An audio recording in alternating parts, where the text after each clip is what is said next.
Regresa, ya se va la oscura noche.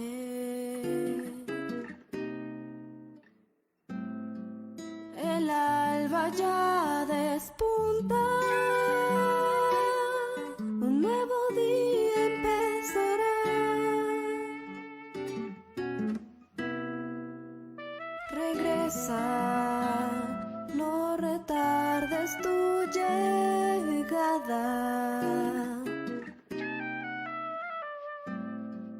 Mi alma hoy te anhela, cada día más y más.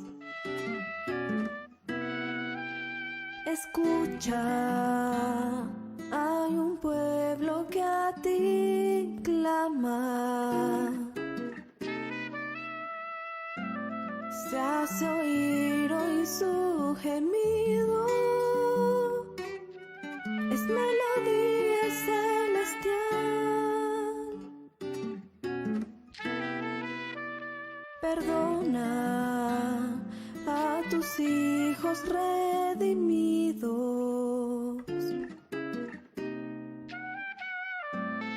y no tardes tu venida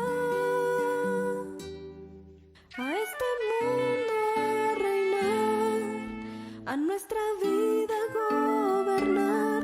Esta es tu casa, es el estrado de tus pies y necesita que tú estés. Este mundo agoniza sin ti, Dios. Regresa,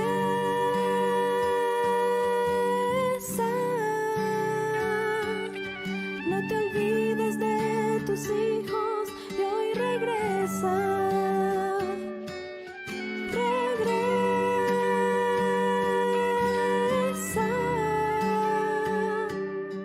El invierno fue difícil, la primavera llegará.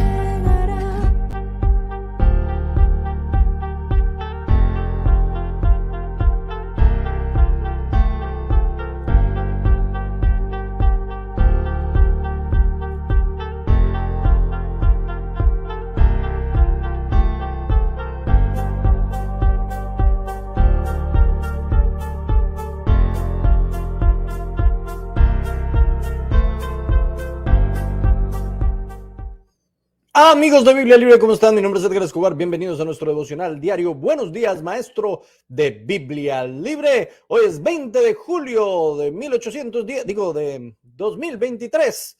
2020 estamos celebrando nosotros los colombianos, estamos celebrando nuestro Día de la Independencia, por eso seguramente muchos colombianos no están, porque cuando celebramos algo los colombianos nos quedamos durmiendo hasta tarde, así que posiblemente muchos de ellos no van a estar, pero otros sí van a madrugar. Saludamos en esta hora a Vanesita Rossi, Dios te bendiga, Vane, querida. También a Héctor Antonio Castro Torres, Dios te bendiga. Bendiciones para Wilfredo Torres, para mi tía Odilia Cortés. Saludos a mi tía Odilia, voy una tía a cero. Saludos a David Silva, bendiciones. Jason Sánchez en las playas de Islandia. También Jason celebrando el 20 de julio, claro que sí. Vanessa Rossi, Dios te bendiga. Jessica Lizarazo, feliz día para todos, la familia Trujillo Lizarazo presente, dice, vean, colombianos que están ahí madrugando, así sea festivo, no importa, no importa. Saludamos a Luz Fanny Saavedra Burgos, Dios te bendiga. Mónica Barrientos, bendiciones. Melania Ledesma González, Dios te bendiga. También para Gabrielito Pereira, querido, bendiciones. Mi madre querida Fabiola Cortés, la más hermosa del universo y sus alrededores, Dios te bendiga. Nara, Dios te bendiga. Ay, Dios mío, ¿cómo así? Tuvo una quemadura de 3er grado en la pierna derecha. Vamos a orar por la salud de mi hermana Emnara, que tuvo un accidente. Quemadura. Ok. Ahí lo ponemos. Yo le digo a ella Emnara porque siempre me sale Emnara, pero quiero que me recuerde el nombre completo. Julia Montes, buenos días, felicidades, dice, gracias. Gustavo Orlando Guevara, pasa el gatillo más rápido en internet, buenos días, bendiciones. También para Gabrielito dice compartido, ya lo compartieron por Facebook, compartieron por Instagram, por WhatsApp, compartieron por todas sus redes sociales, compartieron en el WhatsApp de las tías, de los primos, de los amigos, de los compañeros del trabajo. Comparta ahora mismo, por favor, ayúdenos, comparta. este video por todas sus redes sociales. También saludamos a Yasmín Baena, que está celebrando la independencia de Colombia. Gracias. Maru Torres, Dios te bendiga. Carlos Enrique Aranguren en Barquisimeto, Venezuela. Robertico Cabrera, Dios te bendiga. Yesenia Robles, bendiciones. Marina Díaz, Dios te bendiga. También a Ani Garza, bendiciones. Mi tía Ani, mi tía Ana. Voy 2 días, una mamá y un papá 0. Voy ganando. María Luisa Palacios Mosquera, buenos días. Mónica Cárdenas desde Colombia. Maru Torres desde Argentina, querida. También Dani Gustavo Acevedo Tuesta desde Lima, Perú, nuestro pastor en Lima, Perú. Está Santa Mondragón, Dios te bendiga. ¿Cómo está tu mami? Se está recuperando. Gracias, gracias a Dios. Hemos estado ahí orando, pendientes por la mami de Santa Mondragón. Gracias a Dios se está recuperando. Felipe Quipe, dice bendiciones desde Argentina. Posito, Salvador Maza, provincia Salta. ¡Wow! Melania Ledesma, Dios te bendiga. Enit, es que yo siempre la confundo con Edith. Enit, gracias. Enit. Me sale en nada y prefiero decirle así. Licenciado Alfredo González, buenos días. Wilman Reyes, yo soy colombiano y no sabía que los festivos se dormían hasta. ¿Cómo que no sabía? No me venga con cuentos. Dani Gustavo Acevedo, tú estás. Gustavo, el gatillo más rápido del internet. Aurora Delgado Gil, bendiciones desde Colombia. Chela Piovetán, Dios te bendiga. Beth Molina, bendiciones. Mi padre querido, Dios te bendiga. Janina Lambraño, bendecido día. Marlene Rivera desde España, buenas tardes, maestro. David Mamamni Kayasaka desde el Perú. Y también a Francisco Pachón, Dios te bendiga. Dios los bendiga a todos. Ayúdenos, comparta, por favor. Se da cuenta lo poquitas personas que hay a esta hora. Generalmente ya tenemos como 70, 80 personas. Hoy apenas 51. Adivine por qué. Porque es festivo en Colombia. ¿En serio? De verdad, es por eso. Ya he hecho el balance y muchos de los devocionales que hacemos cuando es festivo en Colombia se baja hartísimo la visualización. Por eso, ayúdenos a compartir por todas las redes sociales, ayúdenos a compartir para llegar a más personas con la palabra de Dios. Muy bien, mis amados hermanos, vamos a orar y vamos a incluir en nuestra oración a Colombia también por su independencia. Permítame, si algo puede servir que yo esté aquí es que ore por mi propio país. Y vamos a incluir a nuestra hermana Enid, que está recuperándose de quemaduras de 3er grado que tuvo en una pierna. Vamos a pedirle al Señor que le ayude, que le sane y que quede perfectamente y que no haya ningún problema. Vamos a orar, vamos a darle gracias al Señor.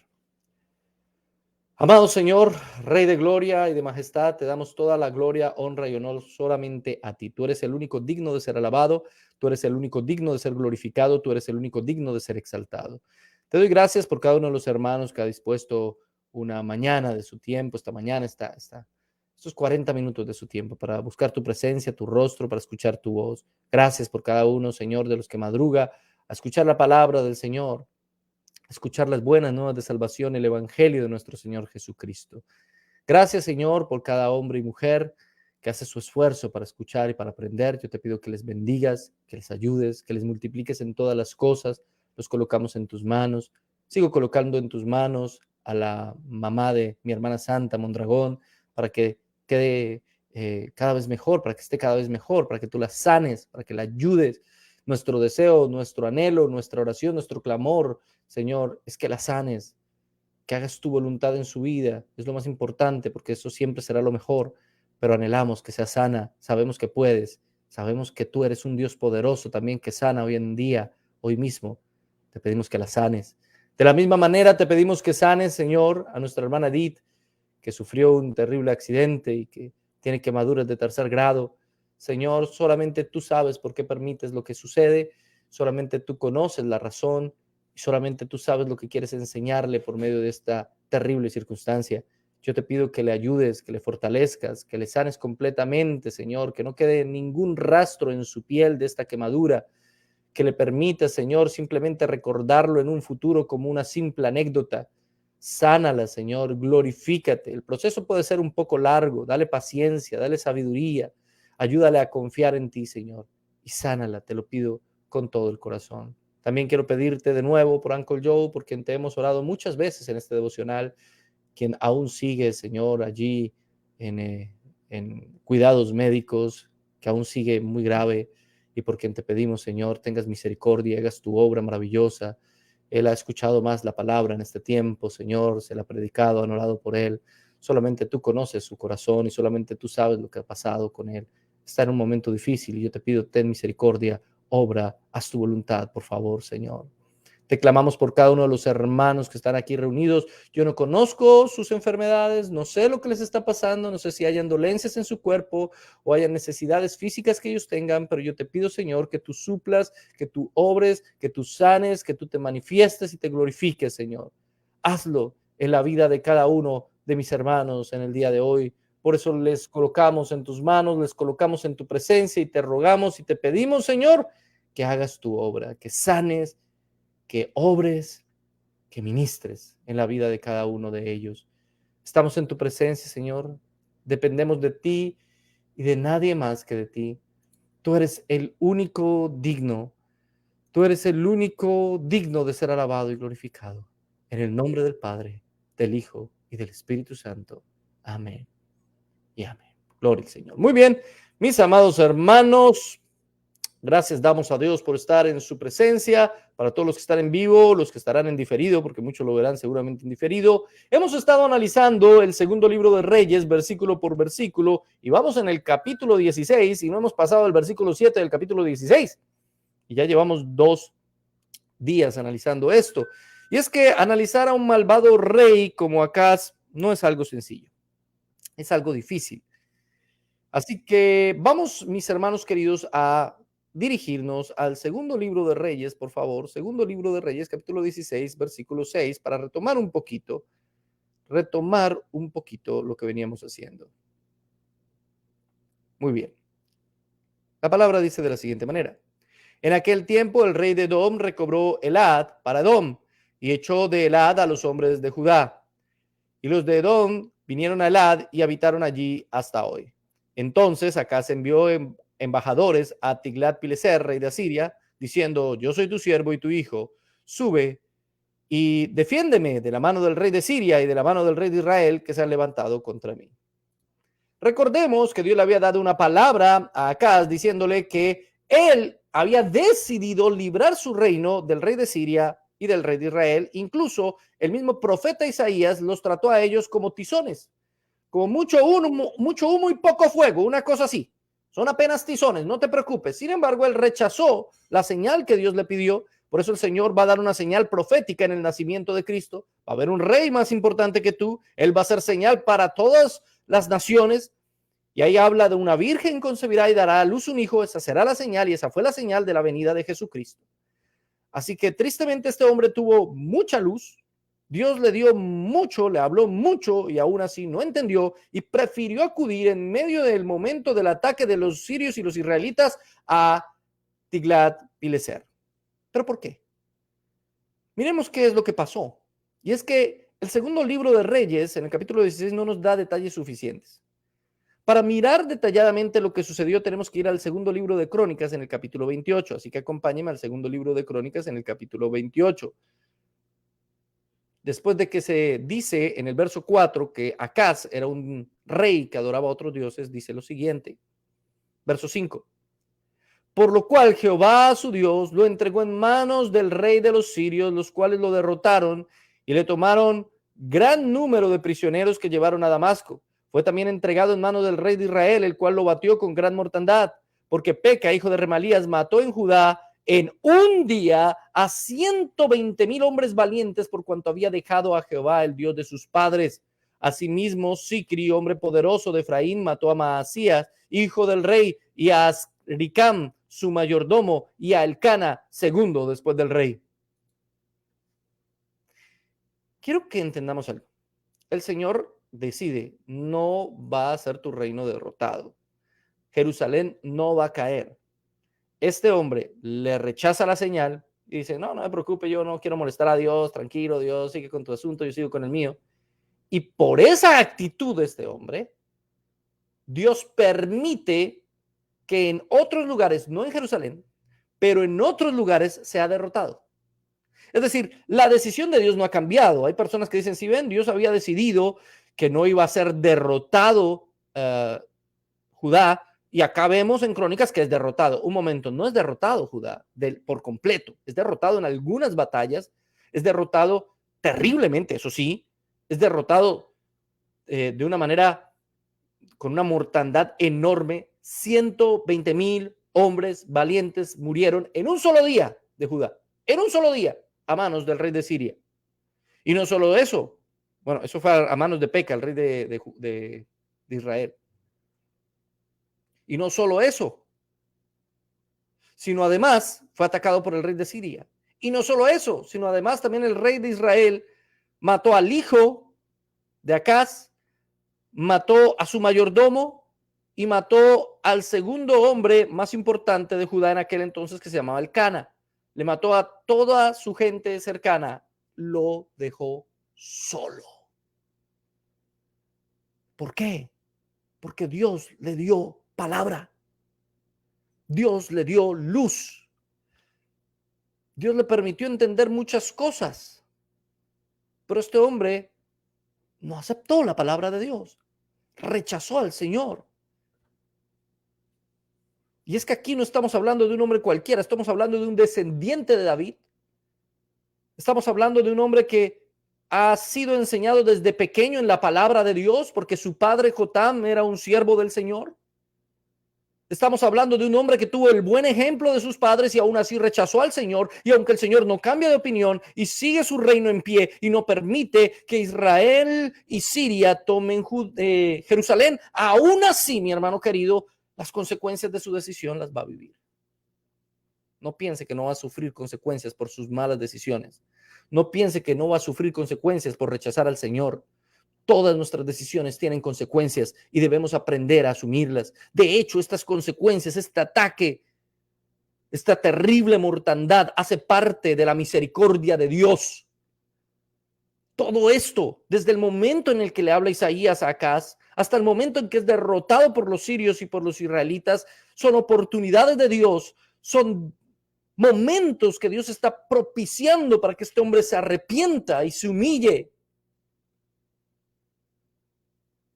Pero este hombre no lo hace. No puede y no quiere. Tiene que asumir su responsabilidad. Y sin embargo, Dios sigue mostrando misericordia. Porque aun cuando nosotros tomamos decisiones equivocadas, rechazamos su palabra muchas veces, y no solamente estoy hablando de las personas que rechazan la palabra de Dios porque no aceptan el cristianismo o porque usted los evangeliza y esas personas dicen, yo no quiero escuchar nada de Dios, no quiero saber nada del evangelio. No solamente estoy hablando de ese tipo de personas. Estoy hablando, escúcheme muy bien, de personas en el cristianismo, de personas en la iglesia a quienes usted le predica la palabra de Dios, les comprueba bíblicamente que están en un error, y ayer lo dije y hoy lo repito, y esas personas rechazan la palabra de Dios. Aquí estamos hablando de un hombre que conocía la palabra de Dios, de un hombre que había sido instruido desde su niñez en la palabra de Dios y que está rechazando la palabra de Dios. Hay muchos cristianos que rechazan la palabra de Dios y juran y rejuran y comen tierra que ellos aman la palabra y que ellos son solo palabra, pero prefieren la profecía de un místico y prefieren que venga el profeta Pepito o el profeta fulanito a darles palabra cuando tienen la Biblia en sus manos y no quieren leerla. Así de sencillo es el asunto.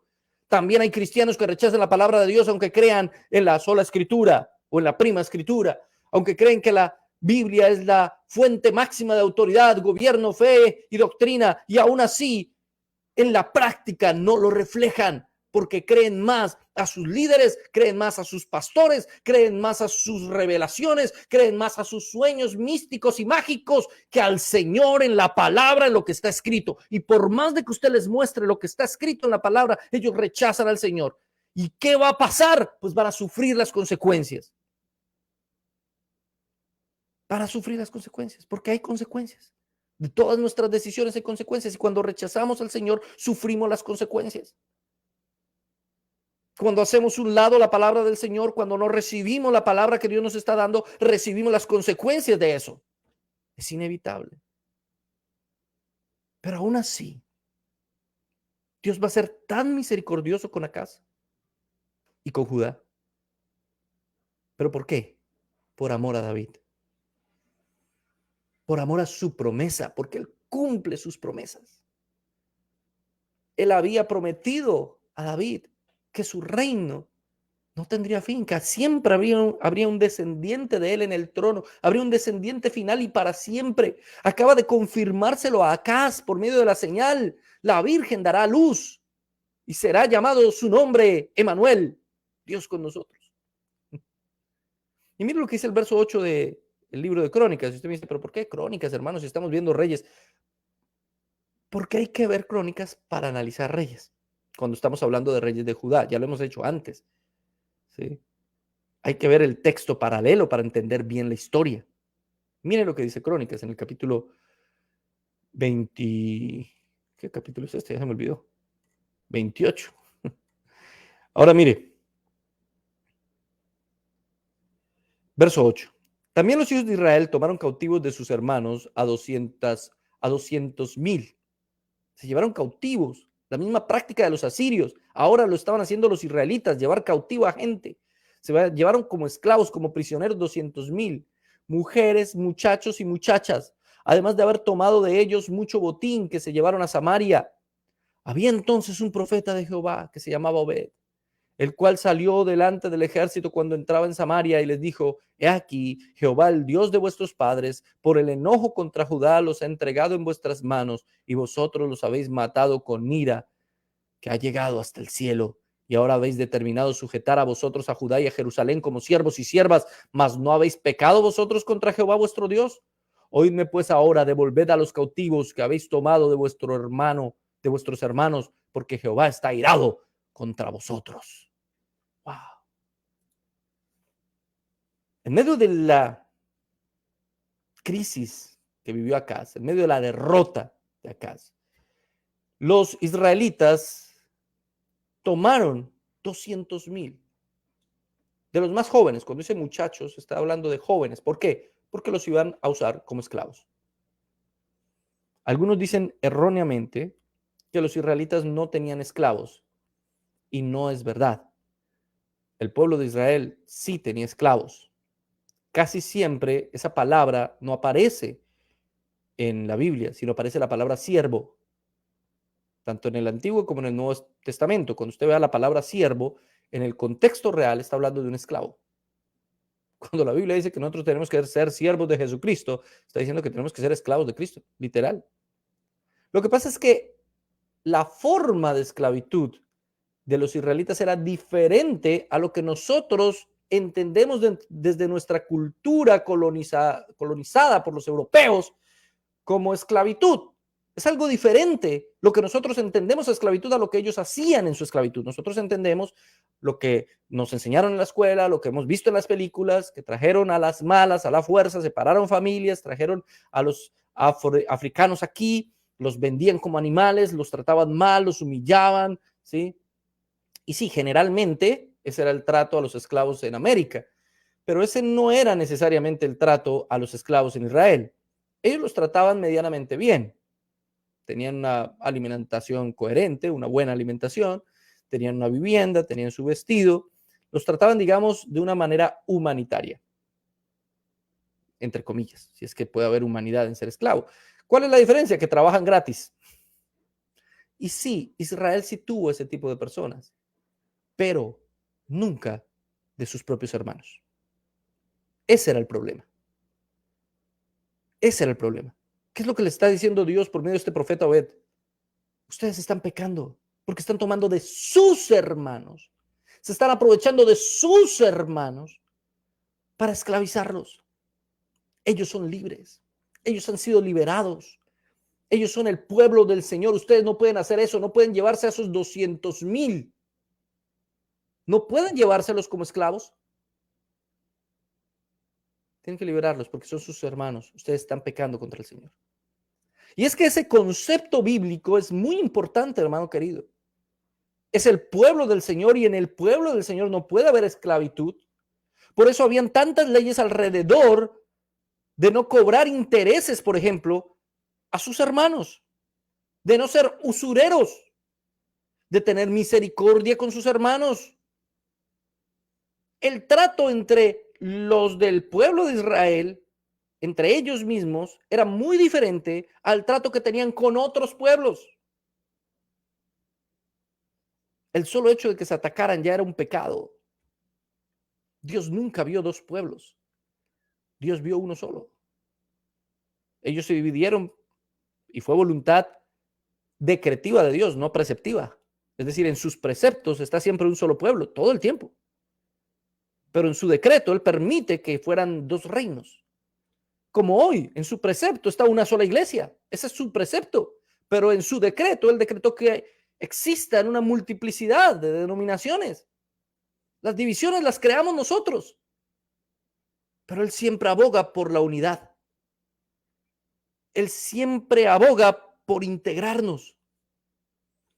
Y porque nuestro trato como hermanos sea un trato amoroso, respetuoso y jamás sacar provecho de nuestros hermanos.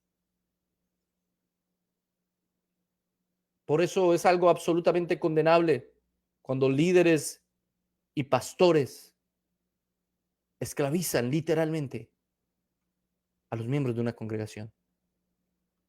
Porque, hermanos queridos, la esclavitud en las iglesias existe. ¿Cómo va a decir eso? ¿No trabajan gratis? No, hay muchos que trabajan en iglesias y grandes, absolutamente gratis porque es para la gloria del Señor. Y ni siquiera un gracias les dan y los tratan como empleados y les hacen cumplir horarios durísimos. Hay muchos muchachos que por tocar en un culto un domingo, entonces van y ensayan el martes, ensayan el viernes y los regañan y el pastor les llama la atención y los molesta todo el tiempo. Una cosa es que el pastor tenga autoridad y tenga que llamar la atención al grupo, está bien, pero otra cosa es que se enseñoree sobre ellos. Y ese muchacho evangeliza y va por la mañana y va por la tarde y va por la noche y tiene que ir a todos los cultos y aparte tiene que diezmar y tiene que ofrendar. Y cuando ya lo consideran que ya no sirve de mucho, que ya hay otro que lo puede reemplazar, que hay alguien que toque mejor, entonces muchas gracias, hasta luego, que esté muy bien. Así pasa en muchas iglesias.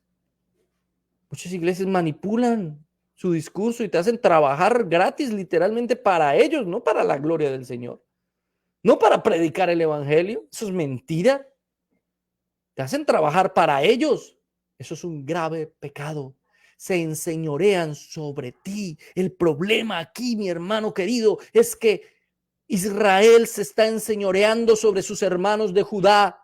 Dios permite que Israel gane para dar una lección a Acaz, para dar una lección histórica, pero Dios no está feliz, no está contento con que los de Israel se enseñoreen con los de Judá porque son sus hermanos.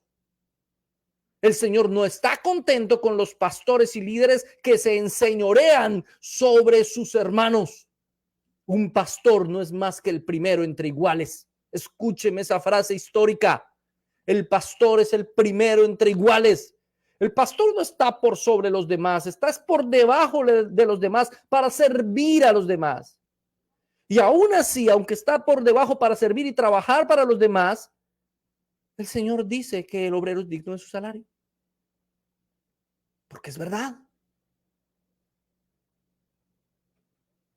Pero eso lo aplican solamente para los pastores, ¿no? A los líderes no hay que darles ni las gracias. Hay que exigirles y cuidadito deja de pagar el diezmo porque ya no puede pasar ni participar, ni ya no puede cantar, ni ya no puede ni siquiera dirigir un culto. Ahí saltamos. Y esto no es una alegoría. Es la aplicación del concepto general de la relación que hay entre Israel y Judá y de cómo Dios ve esa relación entre un solo pueblo. Dios está viendo un solo pueblo. Por eso mucho cuidado con cómo tratamos a nuestros hermanos en la fe. Mucho cuidado con cómo hablamos a otros. Mucho cuidado con determinar quién es un hermano en la fe.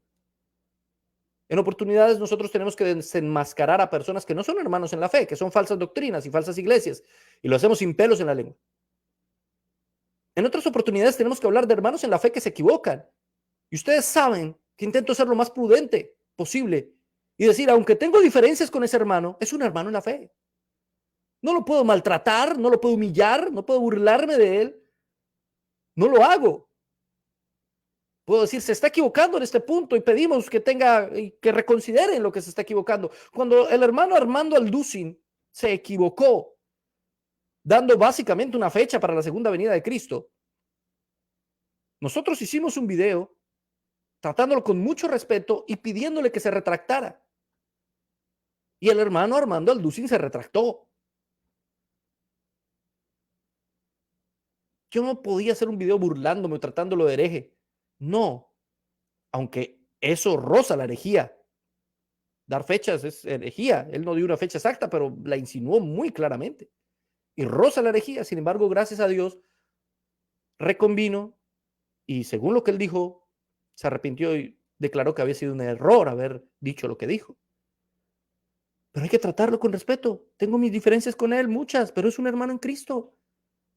No puedo menospreciarlo, no puedo maltratarlo, no puedo humillarlo. Dios ve un solo pueblo. Y repito eso, Dios ve un solo pueblo. Incluso entre Israel y la iglesia, ¿qué dice la escritura? De los dos pueblos hizo uno. Dios ve un solo pueblo. Dios no está viendo muchos pueblos. Por eso debemos ser sabios y prudentes con esto. Ahora bien, mire lo que sigue diciendo. Sigo en Crónicas, perdóneme, no he vuelto a Reyes. Verso 12. Entonces, se levantaron algunos varones de los principales de los hijos de Efraín, es decir, de Israel, Azarías, hijo de Joanán, Berequías, hijo de Mesilemot, Ezequías, hijo de Salum, y Amasa, hijo de Adlai, contra los que venían de la guerra, y les dijeron, no tengáis aquí a los cautivos, porque el pecado contra Jehová estará sobre nosotros. Vosotros tratáis de añadir sobre nuestros pecados y sobre nuestras culpas, siendo muy grande nuestro delito y el ardor de la ira contra Israel. Siempre hay gente consciente. Israel no era una nación que sirviera al Señor, ya lo hemos visto muchas veces en todo el recorrido del segundo libro de Reyes. Y sin embargo hay un pequeño grupo que se pone en la brecha, digámoslo así, que se pone enfrente del ejército y les dice, los devuelven. Ya han sido suficientes los pecados que hemos hecho. No traigan a nuestros hermanos como esclavos, devuélvanlos. Los devuelven. Y se pararon firmes. Y eso era un riesgo. Estaban frente al ejército, podían matarlos. Pero se dieron cuenta que estaba primero hacer lo correcto y no seguir pecando. Necesitamos personas que tengan esa valentía y puedan decirle a las iglesias con sabiduría, prudencia y amor, dejemos de pecar. Estamos pecando. No hagamos más esto, porque esto está en contra de la palabra del Señor. Necesitamos personas que se paren enfrente a impedirnos o a impedirle al pueblo de Dios seguir en esta ruta que va camino hacia el pecado. Y mire lo que pasa. Entonces el ejército dejó los cautivos y el botín delante de los príncipes y de toda la multitud.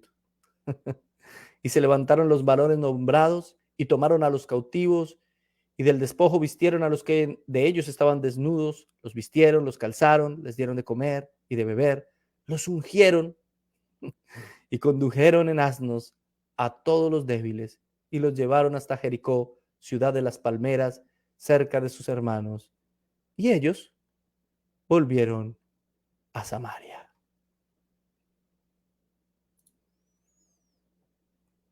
Ellos recapacitan, estamos pecando.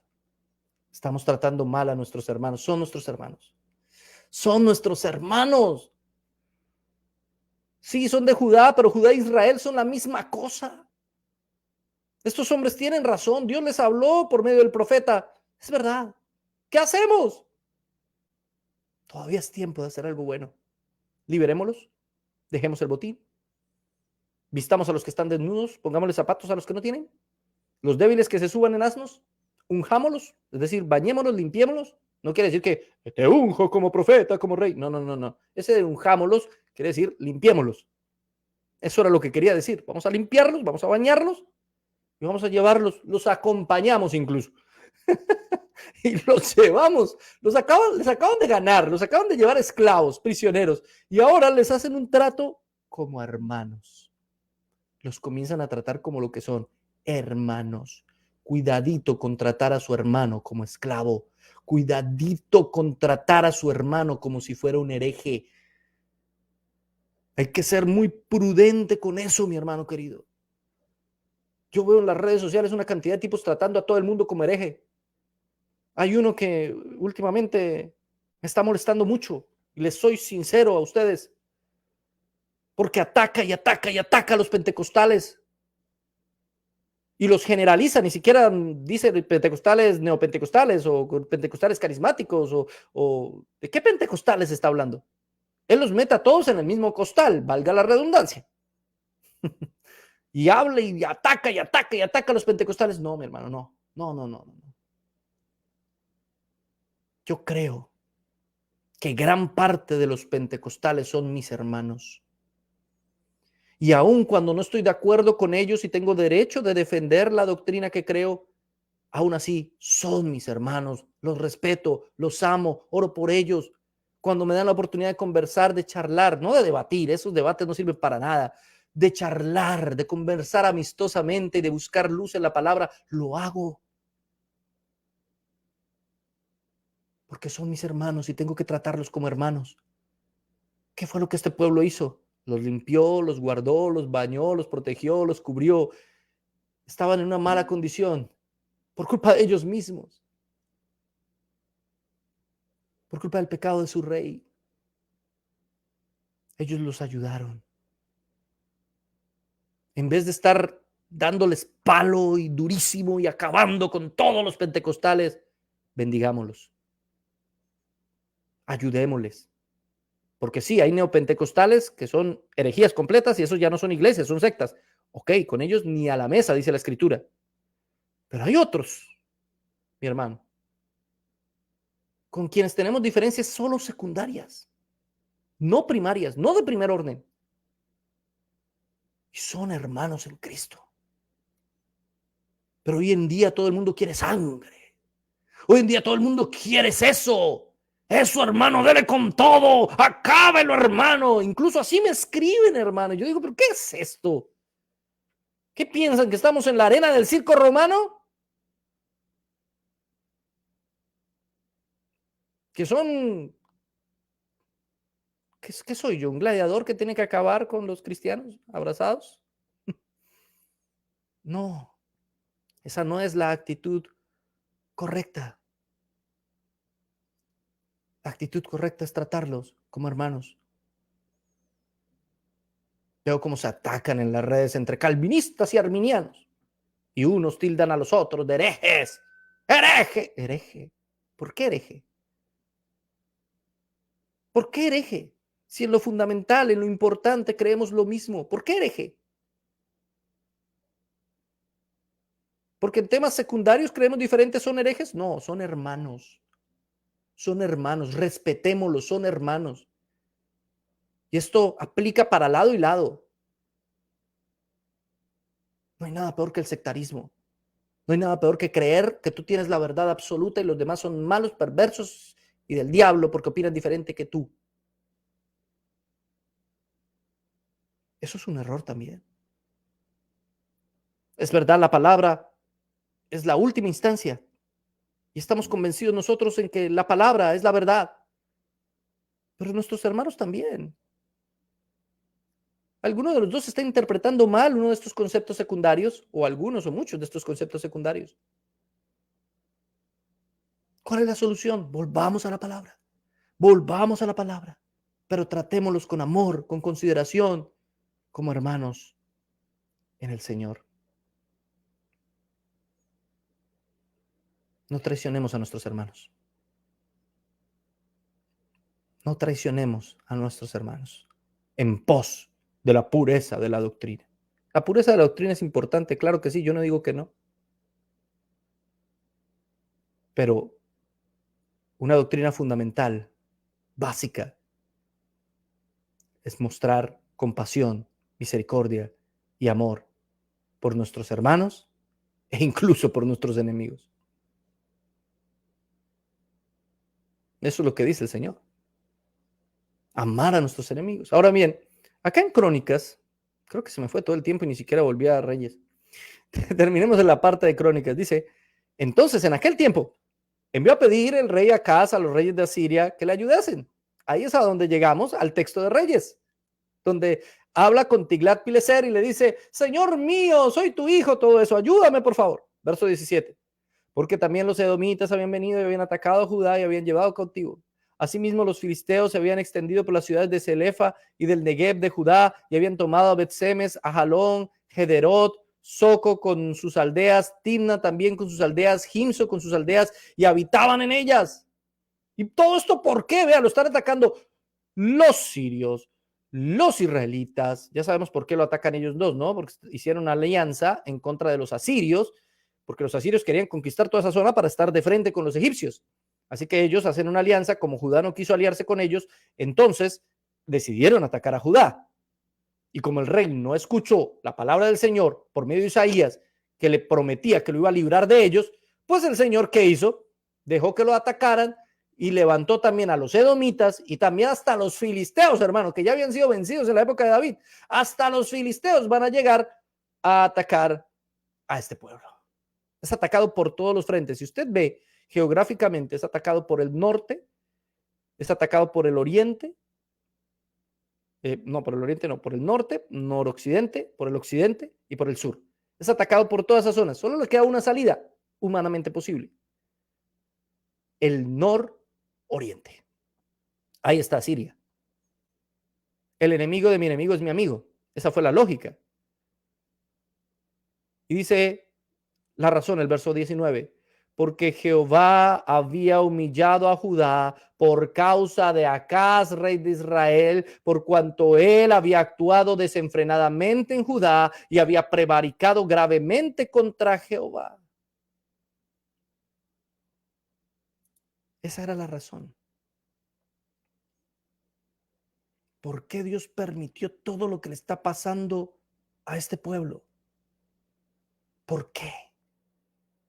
Porque su líder, el rey de Judá, no escuchó la palabra de Dios.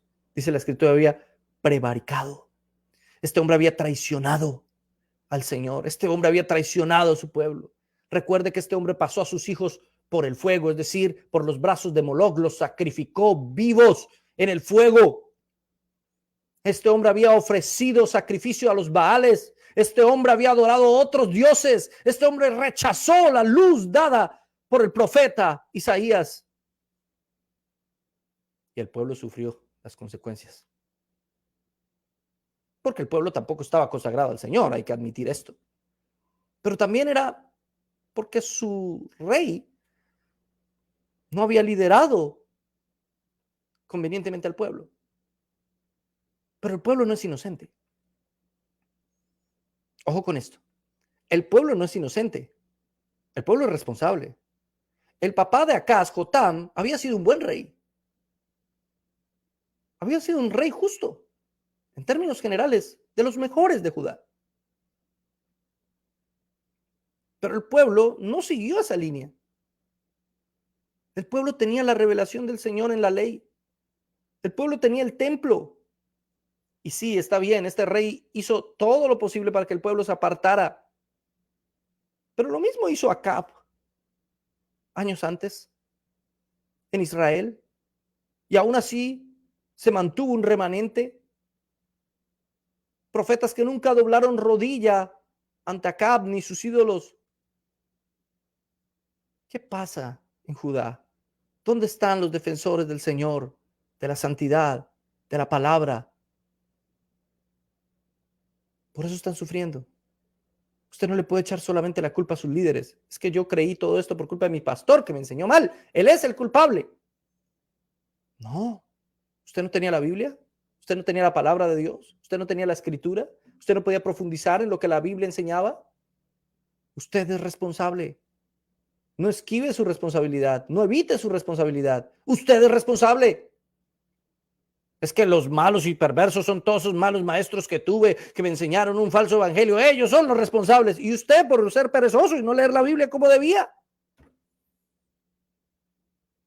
Hay personas que no necesitan ni siquiera que uno les demuestre que su pastor o su predicador le está enseñando mal. Ellos, con el solo análisis y lectura bíblica en comunión con Cristo, se dan cuenta que están predicándoles mal. Pero muchos viven así, como si nada. ¿Por qué? Porque no profundizan en el estudio, porque no están en comunión con el Señor. Porque las dos cosas son al mismo tiempo. Estudio y comunión. Estudiar la palabra y estar en comunión con Cristo, en adoración, en oración, en búsqueda de su presencia. Las dos cosas van juntas, no se pueden despegar. Estudio sin oración fomenta la arrogancia.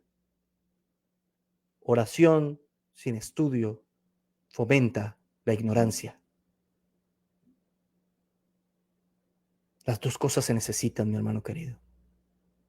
Pero no le eches solamente la culpa a Acaz de los pecados de Judá, porque aunque era un gran responsable, no era el único. El pueblo tenía su responsabilidad. No hemos terminado todavía la historia de Acaz, pero vamos a orar en el día de hoy. Y vamos a pedirle al Señor que nos dé luz de su palabra, que nos ayude a ser sabios, prudentes, santos, a no pecar contra nuestros hermanos, a reconocer en nuestras diferencias una oportunidad de acercarnos los unos a los otros y no un motivo más para dividirnos, que nos ayude a entender que el Señor siempre ve un solo pueblo. El Señor no va a venir por una denominación, por un letrero, por un título, ni siquiera por una tendencia teológica. No, el Señor va a venir por un pueblo, por un pueblo. Vamos a orar por ese pueblo, porque nosotros somos parte de ese pueblo y debemos amarnos como el Señor nos invitó a hacerlo. Sabrán que son mis discípulos si se aman los unos a los otros. Amado Señor, te doy gracias por este pequeño estudio devocional que tuvimos en el día de hoy. Apenas si pudimos ver un versículo del segundo libro de Reyes, nos la pasamos más en crónicas para complementar el texto. Pero hay varias lecciones importantes que podemos entender. ¿Por qué traicionó Acaz a su pueblo? Porque primero traicionó a su Dios.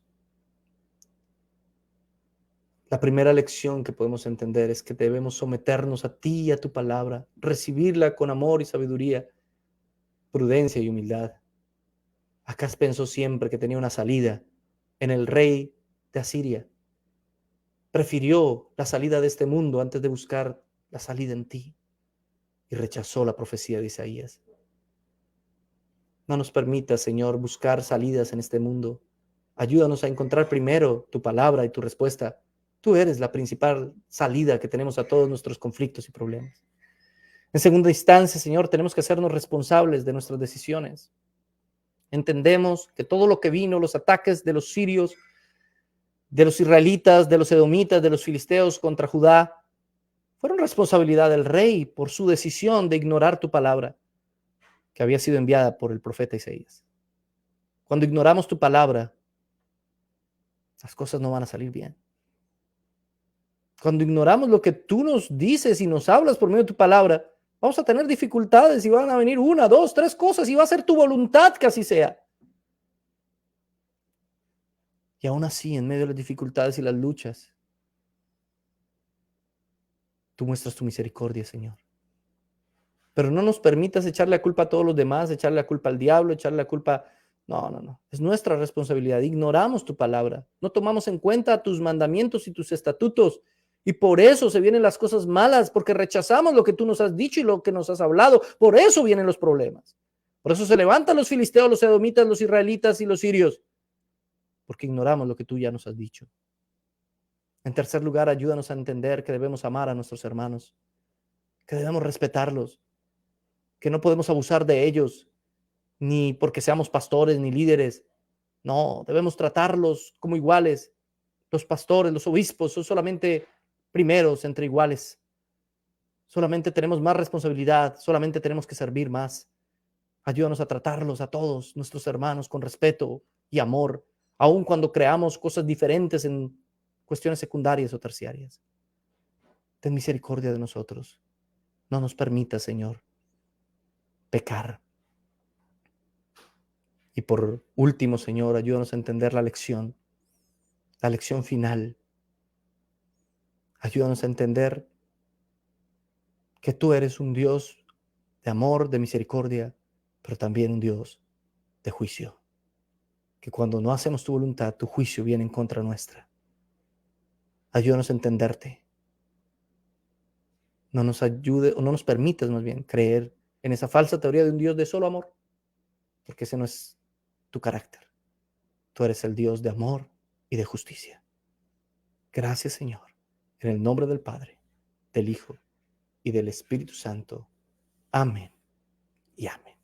Muchas gracias, mis amados hermanos, por haber estado con nosotros. Recuerden que mañana tenemos otra vez devocional. Comparta este devocional por todas sus redes sociales. Mañana tendremos video. Dios los bendiga, Dios los guarde. Un fuerte abrazo para todos y nos vemos mañana en Buenos Días, Maestro de Biblia Libre.